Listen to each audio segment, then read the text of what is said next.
नमस्कार दोस्तों, कैसे हैं आप लोग? आज मैं डिस्कशन करने वाला हूँ डॉक्टर रेड्डीज के बारे में, क्योंकि मुझे कुछ दिनों से कमेंट्स किया गया था कि सर एक बार डॉक्टर रेड्डीज के बारे में चर्चा करिएगा।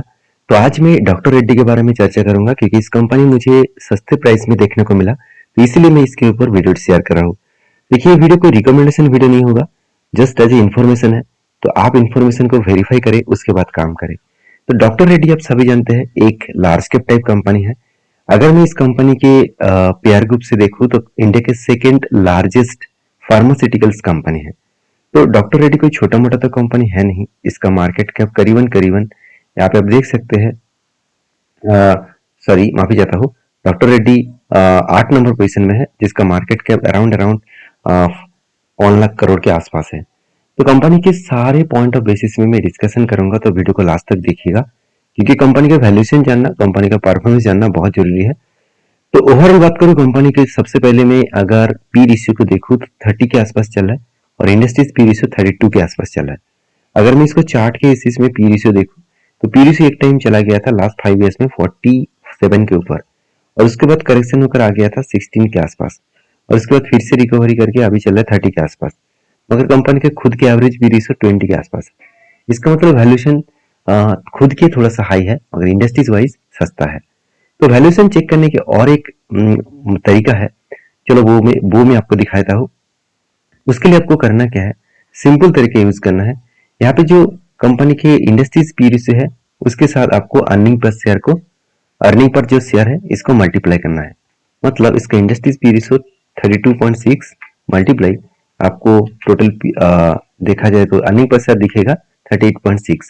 इसको मल्टीप्लाई करेंगे तो आंसर आ रहा है 1200, ऑलमोस्ट 60 के आसपास। कंपनी का करंट प्राइस चल रहा है 1175। इसका मतलब वैल्यूएशन सस्ते के हिसाब से देखने को मिला। तो एक गुड पॉइंट है किसी भी कंपनी के लिए। तो देखा जाए तो कंपनी का परफॉर्मेंस अभी भी ठीक ठाक है, क्योंकि कंपनी का कर्जा एकदम ना के बराबर है। हाँ मानता हूँ कंपनी का आरओसी आ रही उतना खास नहीं है। हाँ फिर भी 13 के आसपास आरओसी है, मतलब एक रेंज में है, एक पॉजिटिव रेंज में है। हाँ कंपनी का क्विक रेशियो 1 के थोड़ा सा ऊपर है, तो 1 के आसपास होना चाहिए था। तो चलो कंपनी के क्वार्टरली रिजल्ट देख लेते हैं। अगर क्वार्टरली रिजल्ट देखूं तो कंपनी एक ही रेंज में हमेशा एक सेलिंग करके आया है, 8,000 से लेकर 8,500 के आसपास। और उसी तरीके से कंपनी का प्रॉफिट मार्जिन एक पॉजिटिवली था। लास्ट 2 क्वार्टर्स में कंपनी का प्रॉफिट मार्जिन कम हो गया। इसके पीछे रीजन भी है, ऐसे नहीं कि कंपनी के सेल्स ठीक ठाक नहीं था, कंपनी के एक्सपेंस ज्यादा हो गया, जिसके चलते कंपनी का profit margin and operating profit margin कम हो गया। और यही एक रीजन है जिसके कारण कंपनी के ऊपर कंटिन्यूसली सेलिंग परफॉर्मेंस देखने को मिला। अभी कंपनी के ऊपर साल भर की डेटा देखूं तो कंपनी के सेल्स नेगेटिव में चले आए और प्रॉफिट मार्जिन बड़ा सा एक नेगेटिव में आया। नेगेटिव मतलब सेल्स डाउन हुआ है। कितना डाउन हुआ?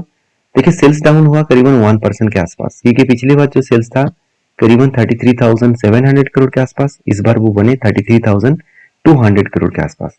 और ओवरऑल कंपनी का नेट प्रॉफिट पिछली बार था 4,100 करोड़, इस बार बने 3,100 करोड़। तो ओवरऑल बात करूं कंपनी का प्रॉफिट मार्जिन बहुत कम हो गया, करीबन 43% के आसपास। तो यही एक कारण है जिसके कारण कंपनी के ऊपर प्रेशर देखने को मिला। फिर भी मुझे बेस्ट पॉइंट लगा, कंपनी जितने पैसे मार्केट में दिखा रहा है कि मुझे इतना प्रॉफिट हुआ है कि 3,000 से लेकर 5,000 करोड़ तक, उतना ही पैसा कंपनी के जेब में आ रहा है। तो ये अच्छी बात यह है कि कंपनी जो प्रॉफिट दिखा है उतना पैसा वो मार्केट से उठा भी पा रहा है। अगर उठा नहीं पाते तो उस कंपनी के ऊपर काम करने का कोई मकसद ही नहीं बनता। तो मेरे हिसाब से इस पॉइंट को ध्यान से आपको चीजों को नजर नहीं करना चाहिए, क्योंकि कैश फ्लो बहुत इंपॉर्टेंट होते हैं। अगर उसी डेटा के पॉइंट्स बेसिस में अगर मैं बैलेंस शीट को देखूं तो कंपनी का जो कर्जा है वो इस बार थोड़ा सा ज्यादा है, 7,700 करोड़ का कर्जा है। कोई बात नहीं, इस कर्जे को वो इजीली मिटा सकते हैं, क्योंकि उसका रिजर्व एंड उसका जो फिक्स्ड एसेट दोनों ही बहुत ज्यादा है। तो ये भी एक गुड पॉइंट है कंपनी के लिए। तो डॉक्टर रेड्डी के कुछ अपकमिंग प्रोजेक्ट्स हम लोग देख लेते हैं। जैसे आप देख सकते हैं कुछ इस तरीके से सेमुगुलेट जीएलपी जो प्रोडक्ट है, तो उसके ऊपर कंपनी काम कर रहा है, और उसको वो नवंबर दिसंबर मंथ में वो रिकवरी करेगा, एक्सपेक्टेड करा जा रहा है कि सप्लाई जो चेन है वो उसको बढ़ाने वाला है, अपॉर्चुनिटी को और भी लेने वाला है। साथ ही साथ जो बी एडसेट जो प्रोडक्ट है वो भी देखा जाए तो लॉन्च करने वाला है 2028 के अंदर अंदर। साथ ही साथ और भी कंपनी कुछ प्रोडक्ट यहाँ पे नेक्स्ट कुछ फ्यू ईयर्स में लॉन्च करने वाला है। इस तरीके से कंपनी डेटा यहाँ पे पब्लिश किया गया है। तो यूएस बेसिस में भी कंपनी इंटरनेशनल मार्केट में भी खुद के बिजनेस को फैला कर रखा है। तो इस कंपनी के कुछ रिक्सी पॉइंट देख लेते हैं। जैसे देखिए रिक्सी पॉइंट के बेसिस में बताया जा रहा है कि डिले जो है वो जीएलपी जो वन प्रोडक्ट है उसका प्रोडक्ट आने में डिले हो रहा है, तो ये एक रिक्सी पॉइंट है। साथ ही साथ यूएस जो है वो प्राइसिंग प्रेशर, मतलब यूएस में जो अलग अलग टैरिफ लगा रहा है तो उसमें प्राइसिंग का एक प्रेशर आएगा, कंपनी के ऊपर अभी भी प्रेशर है। साथ ही साथ रेगुलेटरी इशू, कुछ रेगुलेटरी इशू भी चल रहा है। साथ ही साथ देखा जाए तो कंपटीशन मार्केट दिन के दिन जेनरिक प्रोडक्ट्स के ऊपर कंपटीशन मार्केट बढ़ते चले जा रहा है। तो साथ ही साथ डिले न्यू प्रोडक्ट लॉन्चेस, मतलब बहुत सारे न्यू प्रोडक्ट है जो कंपनी लॉन्च करने वाला है, वो लॉन्च होने में थोड़ा सा डिले हो रहा है। तो ये कुछ कारण है जिसके कारण कंपनी के ऊपर नेगेटिव पॉइंट्स है। बाकी कंपनीज के ऊपर उतना पॉइंट्स नेगेटिव यहाँ पे कह नहीं सकते। तो बाकी कंपनीज के ऊपर अगर मैं इन्वेस्टर के बारे में बात करूँ तो देखिए इन्वेस्टर ऐसे नहीं कि कंपनी के ऊपर खराब सिचुएशन के कारण निकल रहा है, ऐसे बिल्कुल नहीं। इंस्टीट्यूशन पहले से भी है, आज भी है। जितना एफएस ने माल बेचा उतना डीएस ने क्वांटिटी को एडिंग किया, क्योंकि बाकी कंपनी पब्लिक को मौका ही नहीं दिया गया कि वो ऐड करे।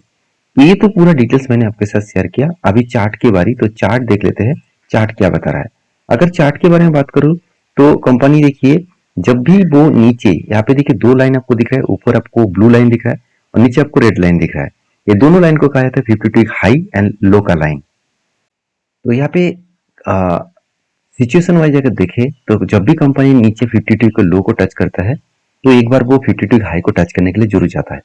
तो पिछले बार जब किया था तब टाइम था करीबन 25 फरवरी 2025। उसके बाद जो टारगेट अचीव किया वो करीबन 29 अप्रैल 2026। तो मैं टारगेट नहीं करूंगा, सॉरी कहूंगा, यहाँ पे टोटल 52 का टच जब किया था करीबन 24% का जर्नी किया 422 दिन में। उसी तरीके से फिर से देखिए और एक बार यहाँ पे नीचे 52 लो को टच किया, उसके बाद रिबाउंस कर रहा है। तो क्या वो रिबाउंस करके 52 हाई तक जा सकते हैं?